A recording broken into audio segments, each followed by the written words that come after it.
Y bueno, tenemos ahora el Espíritu Santo me inspiraba y me revelaba ciertas cositas interesantes en Juan 2. Y veamos detalles curiosos en la manera de escribir el Espíritu Santo en eso. Por ejemplo, aquí tenemos el primer detalle interesante, al tercer día. Eso es algo muy curioso, ya que el tercer día el Señor, pues después de su muerte, Él resucita y habilita para todos, por gracia, la sangre de Jesús, porque al final este milagro se trata de pues establecer el nuevo pacto, y el vino es simbólico de ese nuevo pacto, ¿verdad? Bueno, veamos, dice que estaba Jesús y fueron invitados también sus discípulos, pero hay un detalle curioso. Dentro de la boda, que podría ser una actividad del mundo y todas las personas realmente que estaban ahí, pues probablemente en ese momento, porque este es el primer milagro de Jesús, todavía no creían en Jesús. Y hay un detalle importante, faltando el vino. Eso es algo que el Espíritu Santo señala y hace énfasis. Porque luego nuevamente la Madre de Jesús dice no tienen vino. Entonces vemos que después el Señor hace un comentario muy extraño, que realmente fuera de contexto se pareciera que no tiene sentido, o que simplemente es una respuesta un poco no tan agradable de responderle a su madre. Pero realmente el Señor lo que está haciendo es dirigiendo por completo todo este pasaje a la hora. Cuando Él se refiere a su hora, cuando dice aún no ha venido mi hora, eso se refiere siempre a pues a la hora en la que Él debe ser crucificado, ¿verdad? Para el perdón de los pecados de todo el mundo. Y bueno, tenemos en solo 4 versículos, tenemos grandes datos aquí que nos van a dar el contexto de todo el capítulo. Bien, luego, veamos qué dice.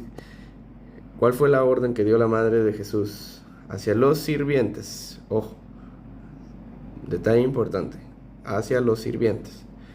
Haced todo lo que Él os dijere. Algo muy importante. Si estamos hablando que es el Señor y queremos de su vino, debemos hacer lo que Él nos dijere. Bueno, detalle importante aquí también. Van a escuchar decir detalle importante muchas veces.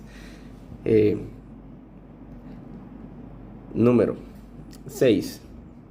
7 es el de Dios, pero 6, al ser incompleto, es el del hombre. Entonces, curiosamente, habían 6 tinajas de piedra. Y este rito de la purificación de los judíos, pues hay 2 ritos realmente de purificación. El mikvé, que es el considerado bautismo previo del novio para presentarse delante de la novia digna o digno. Y el lavado de manos justo antes de comer, para evitar que cualquier impureza fuera ingerida, y los fariseos creían que eso era lo que contaminaba al hombre. Y el agua pues estaba ahí presente, y si estamos hablando de que ya es una boda, ya están sirviendo el vino, pues el novio ya se casó. Por lo tanto, es correcto asumir que este rito de la purificación no era referente al mikvé o al bautismo, sino más bien al lavado de manos que todos los que quieran comer deben hacerse. Bueno, posteriormente de eso, ¿qué sucede aquí? Vamos a mover la camarita. Ahí estamos. Y entonces, Jesús les dice, llenen estas tinajas de agua. Entonces son llenadas, y ahora, por un acto de fe, son llevadas al maestresala. Quiere decir, al que era como el anfitrión de la boda, al que estaba ahí mediando, ¿verdad? Al que estaba ahí entreteniendo y todo. Y entonces, esto básicamente es un acto de fe. Esto. Sacad y llevadlo al maestresala. Bien. Luego, se dan cuenta que de repente el agua se hizo vino. Y el maestresala es testigo de que el vino fue hecho. Y bueno, luego resulta ser que la costumbre de ese entonces era guardar el vino, el peor vino, para el final, porque ya todos estaban ebrios igual. Pero eso es lo que le dice el maestresala.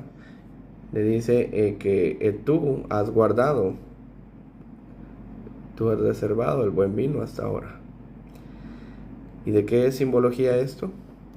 Pues de que los últimos serán los primeros, como dice el Señor, ¿verdad? Al final, la era de la iglesia es una era en la cual es la primera por la cual se establecen como hijos de Dios a través de la sangre del Cordero. Bueno, luego de eso sucede otra cosa. Descienden y ya la boda termina y los discípulos creen en él. Y luego, vean el título. Estamos hablando que el agua fue transformada en vino, o sea, en sangre. Y justo después el título del siguiente apartado es la purificación del templo. Curioso. Suena como al hecho de que Jesús purifica nuestro templo cuando somos bautizados por medio del agua, pero realmente el Señor es el que la transforma en el vino, en el nuevo pacto. Entonces, si vemos la analogía en la cual el Espíritu Santo decidió poner ambos apartados ahí, uno seguido del otro, vemos que es Jesús el que transforma el agua en vino. No quiere decir que el agua en sí se transforme en vino, pero tampoco es de menospreciar el medio que es transformado. ¿Por qué? Porque algunos dirán, pero es que el bautismo no es requisito de salvación, pero para el Señor es importante. De hecho, el primer milagro que fue hecho, que el mismo Señor lo ata a su hora, aquí en el versículo 4, el mismo Señor hace la relación de esto con agua hecha vino. ¿No? ¿Por qué? Porque el primer enunciado con que llegó María fue, no tienen vino. Y entonces el Señor, de una vez, ¿qué tienes conmigo? ¿No? ¿Qué tienes conmigo? No ha venido mi hora, todavía no me voy a morir. Y eso obviamente Jesús sabía que no le estaba hablando de eso a María, pero él en su infinita sabiduría decidió decirlo para que se pudiera atar ahí junto con este pasaje. Entonces vemos que es el Señor el que hace la obra. Y por fe los sirvientes llevaron el agua y fue un medio físico transformado en algo con un propósito espiritual. La verdad que la Biblia no miente. Y luego veamos la purificación del templo. Pues en el templo resulta que habían bueyes, ovejas, palomas y otros tipos de cosas, ¿verdad? Y también había idolatría por monedas. De por sí en el templo no se podía tener ningún ítem o ningún objeto con cualquier tipo de grabación de persona, porque se consideraba digno de castigo, porque se consideraba idolatría después de todo. Entonces vino el Señor y lo que hace pues fue echar a todos, porque el celo de la casa de Dios lo consumía. Y también hablando siempre de su ministerio, también en este pasaje, en el versículo 19, pero también hablando de la resurrección del creyente en lo que vimos hacia arriba, nos damos cuenta que el Espíritu Santo deja este tipo de rastros en toda la Biblia. Solo con la relación entre un apartado y otro vemos perfectamente que hay una conexión importante entre el agua y el vino, o en este caso la sangre del Cordero. Entonces, sobre todo considerando qué pasaje viene después, vemos que llevamos una secuencia ya establecida. Tenemos Juan 1, narración de la divinidad de Dios. Juan 1, está toda la descripción de cómo el verbo era, es y será Dios siempre. Luego viene el testimonio que dio Juan el Bautista, que era el precursor, o sea, la persona que iba a venir antes de Jesús.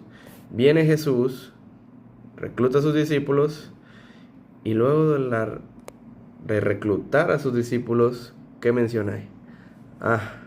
Agua y vino. Justo después de haber llamado a personas a seguirle. Curioso. Y luego, después del agua y del vino, purificación de un templo. Curioso también. Y luego Juan 3, Este es el pasaje, todo este capítulo habla de que Nicodemo, siendo un maestro de la ley, no sabía lo que Jesús le estaba hablando, que era nacer del agua y del espíritu. Y justamente aquí está.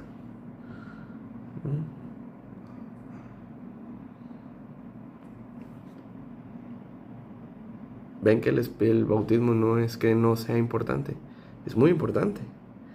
De hecho, es tan importante que Juan decide abrir, inspirado por el Espíritu Santo, 3 capítulos dedicados a la salvación de Jesús, sí, por supuesto, mediante un medio.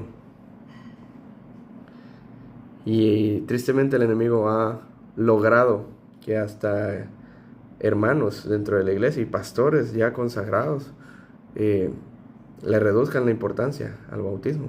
Porque claro, hay un misterio incomprendido aquí. Y es parte también de la doctrina de bautismos. Porque muchos piensan que solamente es el bautismo del Espíritu Santo. Y sí, ese es un requisito para la salvación. Pero también está esto. Y esto es importante también. Tan importante que, como les digo, el Espíritu Santo, mediante Juan, decide dedicarle los primeros 3 capítulos de su evangelio. Sí, bueno. Espero que motive a alguien esto. Y pues nada, siempre les recuerdo, si no oraron antes de ver este video, les recuerdo, oren mucho a Dios, pónganse en oración para que Él les pueda revelar la verdad, porque al final yo solamente soy un siervo de Dios, trato de dejarme guiar por Él, pero también no deben creerme solo porque yo lo estoy diciendo. De hecho, no le crean a nadie, siempre créanle a Dios, créanle a su palabra. Dios los bendiga.